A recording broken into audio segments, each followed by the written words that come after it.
Morfologi. Dia kena macam sini kaki jumpa ada. Asal ni lah. Nukri'uka. Nukri'u. Ni fi'il mudhari'. Nuqri'u. Nukri'u. Nukri'u. Kalau nakra'u. Tebuh bagi. Tebuh tulis. Atau nukri'u. Dah. Itu biasa kita pada ni dulu. Atau bagi dah. Kalau nakra'u. Nakra'u. Gitu. Nakra'u. Mana ke apa?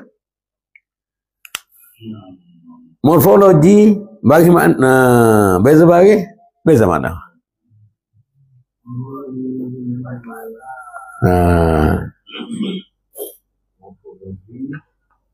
Dari segi fonologi huruf qaf ini makhraj huruf qaf lah.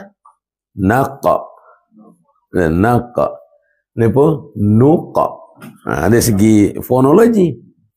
Ri baca nipis, ro bagi bawah, ro bagi atas baca tebal. Dari segi fonologi.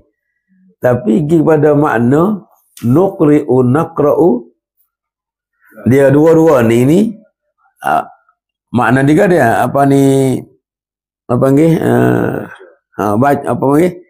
bacalah. Baca lah. Persamaan ni mana dua ni baca. Dibaca lagu mana? Ni baca lagu mana? Beza tu. Nuqri'u, gani mana tadi ni? Tadi. Kami akan membacakan. Tu. Nuqri'u, kami akan membacakan. Mana kami tolong bacakan. Kalau nakra'u, kami membaca.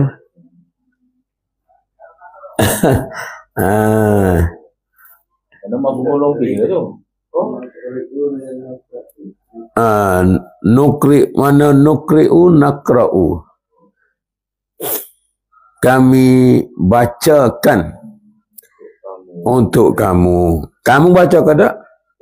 Tak. Dia dengar ya. Orang lain je baca. Tapi kalau nakra'u, siapa baca? Kami baca. Sendiri. Itu dia. Itulah dia punya